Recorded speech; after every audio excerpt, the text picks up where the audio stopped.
¿Qué es el neoconstitucionalismo? El neoconstitucionalismo es un conjunto de textos constitucionales. Son constituciones que no se limitan a establecer competencias o la separación de poderes públicos, que contienen normas materiales o sustantivas que condicionan la actuación del Estado por medio de la ordenación. ¿Cuál es el objetivo del neoconstitucionalismo? El neoconstitucionalismo tiene como objetivo establecer un modelo político y jurídico que permita consolidar una democracia constitucional. La doctrina que define la democracia en términos de derechos, son derechos de libertad, políticos, sociales y de cuarta generación, que describe la teoría jurídica en el neoconstitucionalismo. Los cambios sufridos en el mundo, resultados de la nueva realidad neoliberal y globalizadora, han producido una revolución jurídica que los ha acompañado y que ha reforzado el poder de las grandes potencias, corporaciones e instituciones supranacionales, por encima de los intereses de los estados, naciones y de sus habitantes. El Estado y el derecho se han ido ajustando a esas transformaciones, y no necesariamente a favor de los derechos de los individuos que componen las sociedades respectivas, sino para apuntalar los intereses del nuevo capitalismo mundial. ¿Qué es el constitucionalismo? Se conoce al constitucionalismo como el sistema político que es regulado por un texto constitucional. Asimismo, es una ideología partidaria de este sistema, con sus respectivas manifestaciones en la esfera de lo social, lo político y lo jurídico. Según el constitucionalismo, todos los poderes públicos deben encontrarse sujetos a un marco normativo que los modere y limite. Constitución social.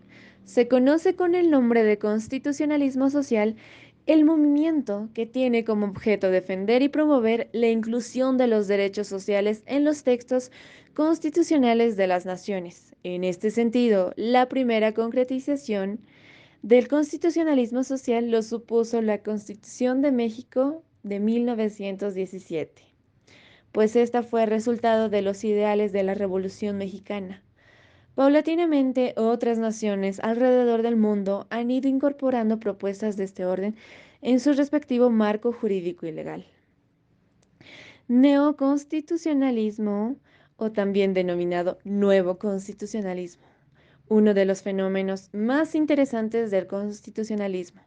Nacen constituciones que contienen un catálogo de derechos humanos, instrumentos jurídicos de participación como la iniciativa legislativa, el referéndum, el plebiscito, las asambleas, entre otras. Es decir, un avance impresionante de la democracia participativa. El pueblo delibera y gobierna a través de sus representantes elegidos por voto popular. El denominado neoconstitucionalismo es una corriente u orientación doctrinal de perfiles un tanto difusos, lo que no impide que entre los propios defensores y cultivadores de estos planteamientos se pueda hablar ya de un canon neoconstitucional, puesto que en las discusiones entre neoconstitucionalistas y sus críticos uno de los reproches más comunes es el de que se desfiguran los conceptos y las definiciones de unos y otros. El neoconstitucionalismo, según algunos autores. Luigi Ferrajoli. El filósofo italiano Luigi Ferrajoli tiene ideas pertenecientes a la escuela analítica italiana, Escuela de Turín, dentro de la cual se formó una nueva generación de filósofos del derecho. Para Ferrajoli, este tránsito equivale a un cambio de paradigmas relacionado con la validez y legitimación sustancial de las normas. Es decir, una norma no será válida por el simple hecho de haber sido creada por el Parlamento, sino también por lo que esta misma dice, es decir, por su contenido condicionado de igual manera por normas superiores, esto es, los derechos fundamentales consagrados en los textos constitucionales. Él garantizó uno de los ejes cruciales del pensamiento jurídico. Pretende tutelar y establecer mecanismos para proteger los derechos o bienes individuales frente a otras intromisiones tanto del Ejecutivo como de otros poderes. Robert Alexi, el jurista alemán, nos habla de los derechos fundamentales en el Estado constitucional democrático. Señala como particularidades del mismo principios fundamentales que destaca a partir de la ley fundamental alemana. Se trata de los principios fundamentales de la dignidad humana, de la libertad y de la igualdad, así como de los principios relativos a la estructura y los fines del Estado de Derecho, democrático y social. Otro de los grandes autores que escribe acerca del neoconstitucionalismo es Riccardo Guastini. Este jurista italiano basa su teoría, que se sustenta en el concepto de constitucionalización del ordenamiento jurídico.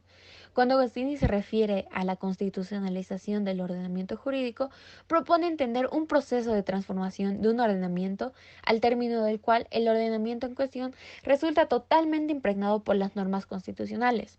Un ordenamiento jurídico constitucionalizado se caracteriza por una constitución extremadamente invasora, entrometida, capaz de condicionar tanto la legislación como la jurisprudencia, y esto al estilo doctrinal. Por ello, Agostini propone mediante un listado lo que se refiere como condiciones de constitucionalización, y debido a que se cumplan más o menos estas condiciones, se derivará el grado de constitucionalización. Por ello, un ordenamiento puede estar más o menos constitucionalizado en función de la satisfacción de dichas condiciones. También hablando de Paolo Comanducci, que era catedrático de la Universidad de Génova, propone distintas formas de plantear el neoconstitucionalismo, por ejemplo, como método, como teoría y como ideología. El aspecto metodológico se encargará de plantear la vieja fórmula de conexión entre derecho y moral. Inclusive, algunos enfatizan que hay el deber ético de obedecer la Constitución y las leyes que sean conformes a ella. También podemos mencionar a Susana Pozzolo, la jurista italiana, que en su trabajo titulado Un constitucionalismo ambiguo, el único objetivo de la autora es evidenciar la ambigüedad que reside en la tesis neoconstitucionalista de la interpretación moral de la Constitución, dando argumentos en pro de la tesis separatista entre el derecho y moral, y a favor de la autonomía del positivismo metodológico. Ahora, hablando un poco de los principios del neoconstitucionalismo, se puede decir que este no tiene principios específicos, porque se encarga de aludir a una nueva visión del Estado de Derecho que parte del constitucionalismo. Sin ánimo de definir, se puede señalar que los principios constitucionales, desde una perspectiva reducida, son todas aquellas cláusulas, directrices o bases que estructuran la conformación, funcionamiento, organización, desarrollo y permanencia del Estado democrático.